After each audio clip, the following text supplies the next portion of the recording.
It always starts small. A joke tossed in your direction, a whisper behind your back, a tone shift in the room, a glance that lingers too long, a smile that hides something venomous beneath it. Most people dismiss it. They laugh it off. They convince themselves it isn't worth reacting to, until it happens again. Only this time it's sharper, more public, more humiliating. And when they finally feel the urge to respond, it's already too late. Because disrespect ignored is disrespect allowed. Niccolo Machiavelli understood this centuries ago. Respect isn't something handed out. It's something enforced. Every move after disrespect is a signal to the world. You're not just responding to one person. You're teaching everyone how they're allowed to treat you.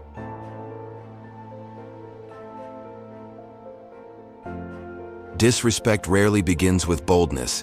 It begins with a small attempt. A probe, a test of your frame. The person wants to see if you will notice. They want to know if you'll react. They want to confirm whether you will protect your boundaries or leave them open. If you laugh, explain, or brush it off, they've already won. Not because their insult was clever, not because they are powerful, but because you just made it safe for them. From that point, the door is open.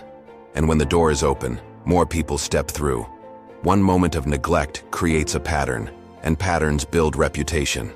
Machiavelli would warn you, your first move matters most, because your first response writes the script others will follow. So when disrespect comes, don't explode, don't smile it away, don't justify yourself with explanations. Those reactions show insecurity. They feed the other person's confidence. Instead, you go silent, but not weak. Silence is not surrender. Silence is strategy. It stops the rhythm they were building. It interrupts the game they thought they controlled. It breaks their momentum in one move. Your gaze stops feeding theirs. Your tone goes flat. Your energy vanishes from the exchange. This sudden absence unsettles them. They expected laughter. They expected defensiveness. They expected weakness. What they find instead is a void. And voids are terrifying, because disrespect feeds on feedback. It grows stronger with laughter. It expands with explanations. It thrives when you defend yourself. But without fuel, it withers. Without attention, it collapses. Their move suddenly looks cheap, desperate, transparent.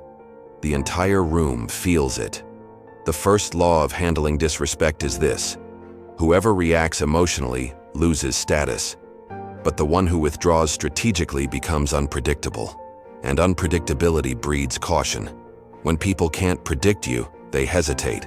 And hesitation is your ally. The first test is not about their words. It's about whether you let them define the frame. And the one who defines the frame controls the game.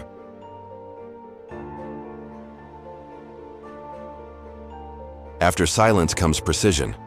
Your stillness alone unsettles them, but it isn't enough. The next step is surgical. You don't counterattack, you don't insult. You don't give them the fight they were hoping for. Instead, you mirror their move back to them, but you do it with calm, with control, with precision sharp enough to cut without showing effort. Hold their eye contact. Tilt your head just slightly, as if studying them. And then, in a voice so steady it forces attention, you ask one of 3 questions. Did you mean to say it that way? Are you sure you want to repeat that? Or, that sounded personal. Do you want to clarify before I respond? Each one is a controlled incision. None of them are defenses. They're not emotional. They don't explain how you feel. They simply turn the spotlight around. Now the aggressor stands exposed. The attention shifts back to them. The room waits to see what they do next. Most people who disrespect aren't bold. They're opportunistic. They test boundaries because they think they're safe. They jab at others because they assume there will be no consequence. And when they suddenly feel exposed, when their words hang in the air under pressure, their confidence cracks. They backtrack. They mumble excuses. They soften their tone. Because the last thing they wanted was to own their disrespect openly. That's the power of surgical questioning. You don't retaliate with anger. You don't scramble for approval. You don't lose your posture. Instead, you make them question themselves. And once doubt enters, power shifts. Because the person who plants doubt doesn't need to argue for respect. They radiate it. But here's the second layer most miss. One victory is not enough. Most people can survive one confrontation. They can back down once, laugh it off, and recover. But they can't survive consistency. They can't handle someone who keeps the same energy every single time. That's where your strength compounds. Disrespect is never one move. It's a series of probes. If one fails, they'll try another. Maybe softer, maybe hidden in humor, maybe wrapped in politeness. But it will come back because they want to know if your boundary was real or temporary. That's when you must be relentless in stillness. Not angry, not defensive, relentless. So your silence isn't a one-time act. Your surgical questions aren't occasional tactics. They are your baseline. They are your standard. Every time the test appears, you meet it with calm interruption. Every time they try to slip disrespect past you, you stop the rhythm cold. And with each repetition, you etch a truth into their mind. You are not the safe target they hoped for. You are the wall they break themselves against. This is the essence of precision in response. It's not revenge. It's not ego. It's exposure. And the one who exposes others doesn't just win the moment. They reshape the entire relationship.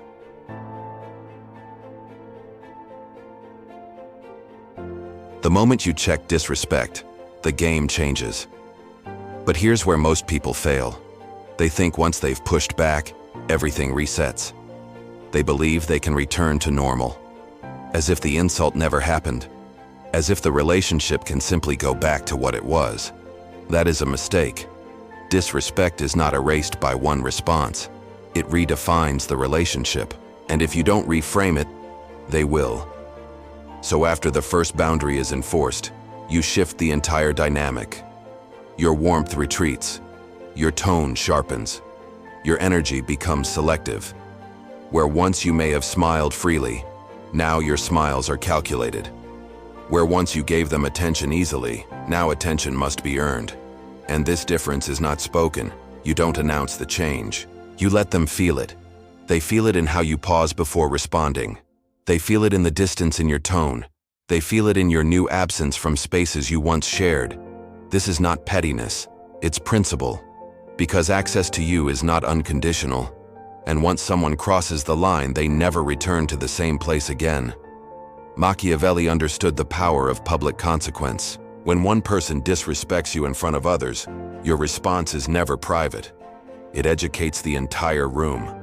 People aren't only watching what was said. They're watching how you handle it. They're taking notes. And they are deciding how to treat you based on what they saw.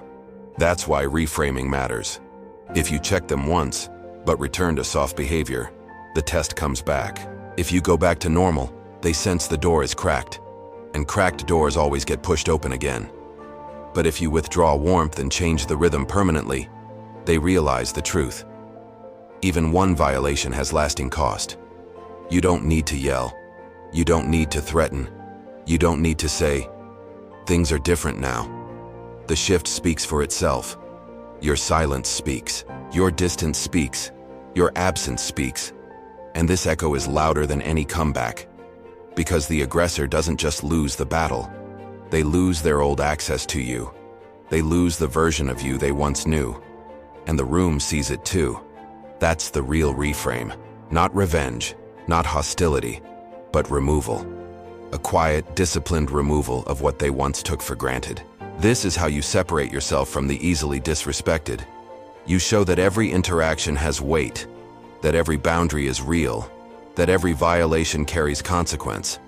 And from that moment, you're no longer simply in the game. You are setting the rules.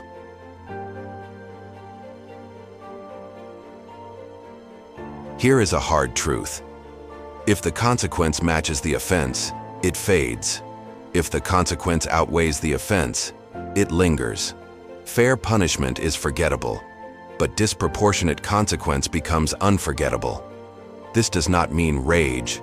It does not mean screaming, insulting, or losing control. It means colder, sharper, more deliberate. When they test you again, you don't meet them with the same energy as before. You meet them with less warmth, less access, less acknowledgement. If they make a comment in public, you don't return fire directly. You let their words hang, and then you turn to the group. You exclude them by shifting your attention away. If they ask a question, you answer in one clipped sentence. Then you pivot to someone else. If they seek your warmth, you respond with formality, polite, distant, closed. This is rejection without noise, and rejection without noise cuts deeper than insults ever could, because what stings most is not being attacked. It's being removed. It's being erased from someone's circle of significance. Most people fail here. They get drawn back in. They forgive too quickly. They smooth it over to keep the peace. They hope being the bigger person earns them admiration. But Machiavelli would laugh at that. Respect does not come from forgiveness. It comes from consequence. Consistent, calculated, memorable. And the consequence must cost more than the offense gave them. If their joke gained them 2 seconds of attention, your silence must last hours. If their jab earned them a laugh from others, your cold dismissal must echo longer. The exchange must always feel imbalanced in your favor. This is not cruelty. This is clarity.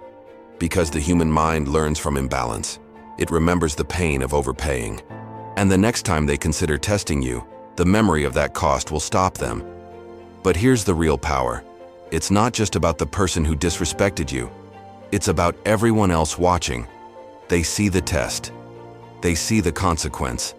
And they calculate silently. If that is the cost of disrespect, they will not risk paying it themselves. In that moment, you are no longer defending your respect. You are teaching the room the price of crossing you. And when people believe that price is too high, they start policing themselves. They start thinking twice before speaking loosely around you. They begin to self-correct in your presence. That is the power of disproportionate consequence, not revenge, not hostility. Just a message so sharp it writes itself into memory. You don't need to explain. You don't need to repeat. The consequence speaks, and once it speaks, it doesn't get forgotten.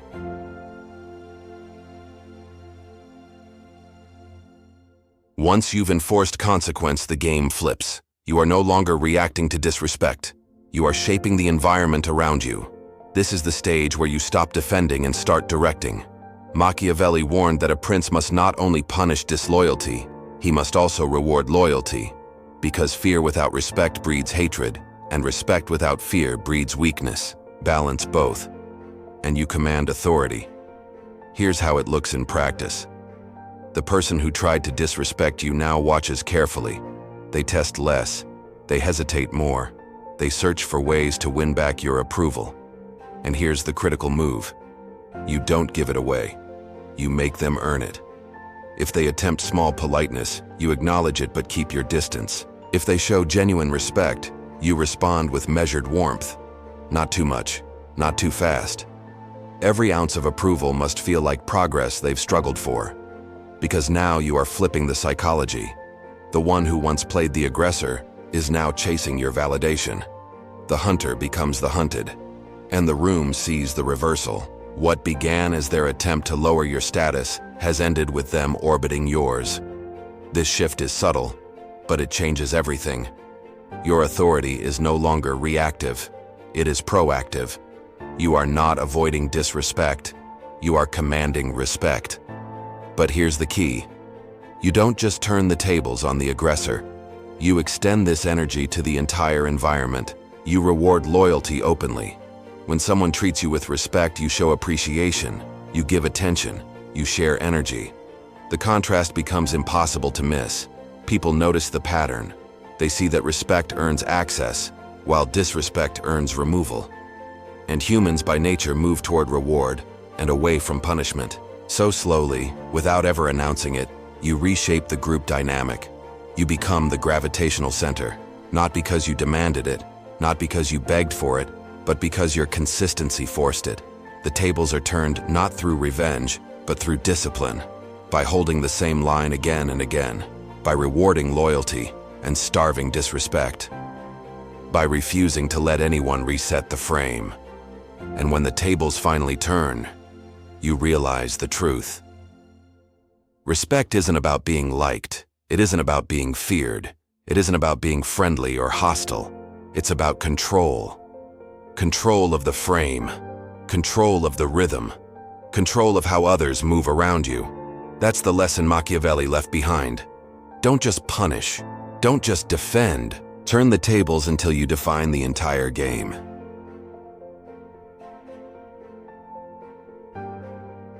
Respect isn't built in a single moment. It's not sealed in one confrontation.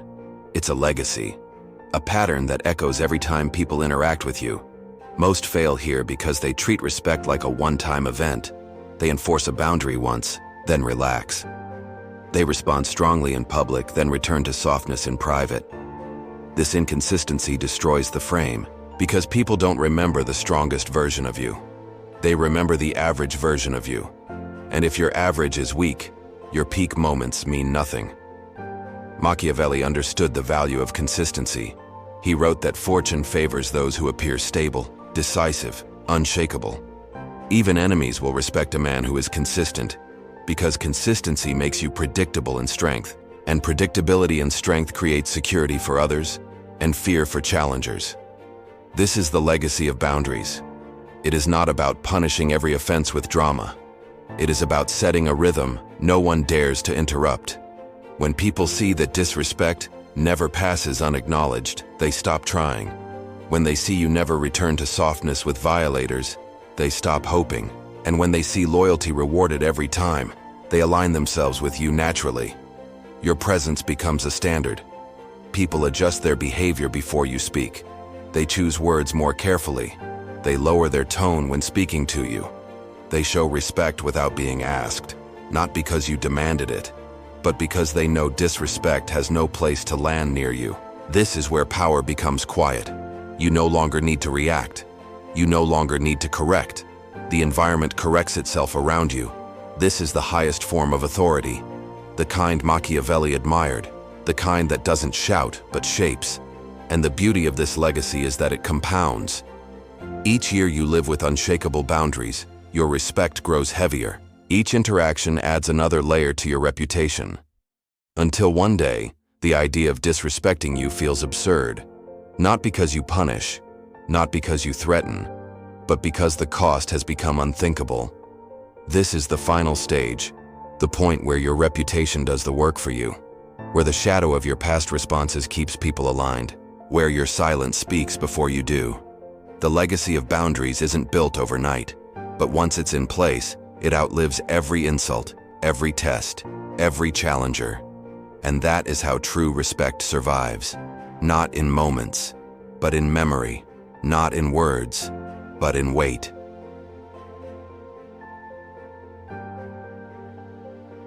So what have we uncovered? That disrespect is never just a joke. It's a probe, a signal, a question asked in silence. Will you let this pass? We saw how the first test matters most. How silence, when controlled, is sharper than noise. How one precise question can expose insecurity without effort. We learned that consequences must be disproportionate, not fair, because fairness is forgettable. But a boundary enforced with weight is remembered by everyone. We explored how to withdraw warmth, how to let your absence sting more than your anger, how to become harder to read, harder to predict, harder to cross. We saw that unpredictability breeds hesitation, and hesitation is the soil where respect grows. We reached the higher levels of the game, where your response stops being about revenge and starts being about image, where you stop reacting emotionally and start orchestrating perception, because image, as Machiavelli knew, outweighs truth. And finally, we discovered the legacy. That true power doesn't come from one sharp response. It comes from consistency, from teaching the room again and again that you cannot be crossed. Until one day, the thought of disrespecting you feels impossible, because the cost is too high. This is the path of self-respect turned into presence, of silence turned into authority, of boundaries turned into legacy. It is not the path of rage or intimidation. It is the path of control. So remember this. The person who cannot be disrespected isn't the loudest. It's the one whose attention is rare, whose silence carries weight, and whose boundaries are unquestionable. That can be you. One disciplined response at a time. If this resonated with you, support us by liking this video. Subscribe to Psychology Insights for more lessons on human behavior, power, and presence. Because respect isn't given, it's enforced. And the moment you choose to enforce it, your world changes forever.